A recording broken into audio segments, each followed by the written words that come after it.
Okay, welcome back to the channel, everyone. As always, I do hope you're all well. It has been a minute. It's been a very long minute. I think it's been like 3 months since I last posted, so sorry about that. But we are back with the car. Here she is in all her glory. There we go. So today's video, as you can tell by the title, is about removing the steering wheel from the Mark 5 Golf. It's the same for all Golfs and all the Mark 5s. So this covers the GTi, GTs, R32s, whatever you have. You know, if you've got an R400, covers that as well. Oh no, that one, the W12 one, that's really nice. For the regular viewers of the channel, nothing much happened to the car so far. Obviously I've changed the wheels to these ones. I'll put it side by side. Let me know which one's your favourite. These are definitely my favourites. But yeah, let's get back into the car and I'm going to show you how to take off the steering wheel. So funnily enough, you actually start outside the car with the battery. Here's the mighty engine. It's a 2-litre TFSI, just ignore that. Just going to clean it up. Here's a mod that I've done recently, cold air intake. It's actually really warm. It's also just on a hose, so just going to cover that as well. All you need to do is disconnect it, just so that the airbag doesn't go off when you try and take it apart. If you leave this on and you pull it out, it's going to go poof, straight in your face.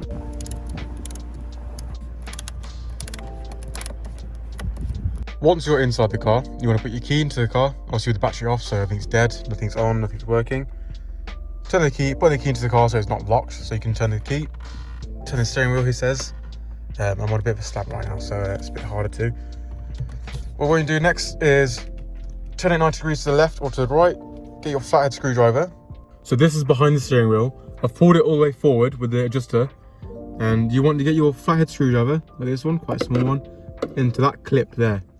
See that flat one, the top one there? You want to get into there and push it downwards, so like that way. No, yes, that way. And then you'll see the airbag dislodge. Obviously the battery's off, so it won't go off, you'll be fine. If you want to, you can take the battery out, disconnect it and leave it to sit for about 10-15 minutes, just so all the electricity dissipates, and then it won't allow the airbag to go off.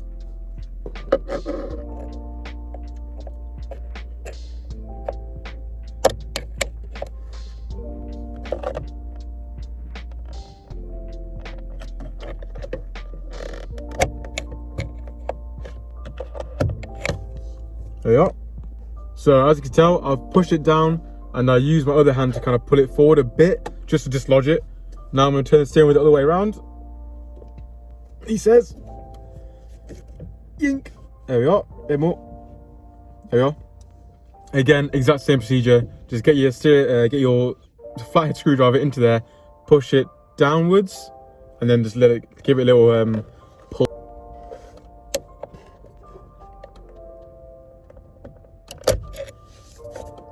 And there we are. So as I said, you can tell it's dislodged because it's come away from the steering wheel on both sides. If you have controls on your steering wheel, then there'll be 2 wires behind this. So what you need to do is put it forward, give it a quick yank. There we are. Pull it upwards. So as I said, if you've got steering wheel controls, there'll be 2 wires here, but for myself it's just 1. It's really easy. It's a standard plug. You should have to pull it out. And there we are. Nice and easy. Just give it literally a pull and it comes straight off. The next part is taking off the steering wheel. So this is the bolt in the middle that connects to the steering column. What you need is a T55 bolt. For some reason, no one's ever said what size this is. I went into this thinking, oh yeah, just put a normal bit in there, Torx bit. No, you have to get massive ones. So this is a T55. It's not a 12 point, it's a 6 point. But obviously it does the job because it's halfway there. You slot that in and give it a turn. As I said, the steering wheel's unlocked, so you can turn both ways. The ratchet's in, I'm going to turn to the left, grab the wheel with the other hand, give it a pull.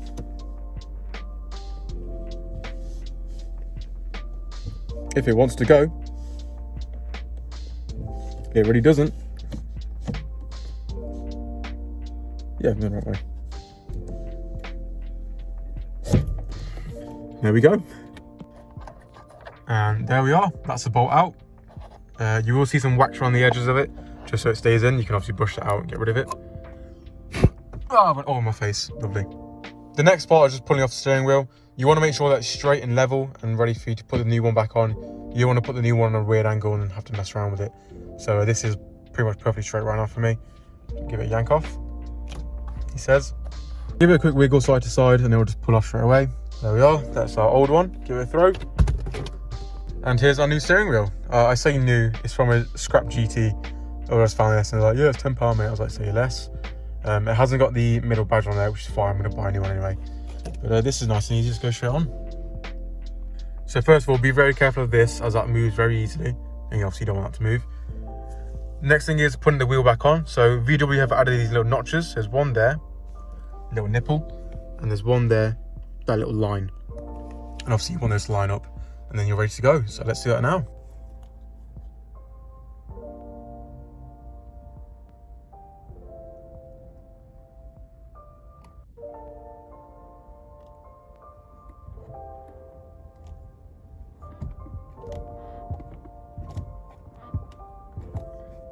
I nailed it first time round. Come on, man. You don't know me. I'm powered by petrol, bro.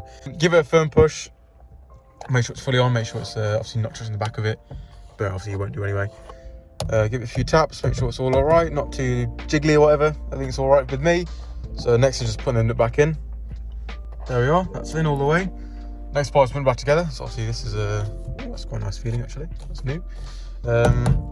All solid. All set and ready to go. Steering obviously is dead right now because there's no power steering. But as I said, the next part is putting the airbag back in. Nice and easy. You put the plug in first and then just push it in, make sure it slots, make sure it's flat and flush, and then you're ready to go. And there you have it, nice and easy. All you gotta do is just push it in like you're pressing the horn and it goes straight in. Slots in, flush on both sides. As always, it can move around, no squeaks, no rattles. Obviously ignore that bit. But there we go, nice and easy, there you have it. Put the battery jack on, make sure it doesn't go off, and you're set to go.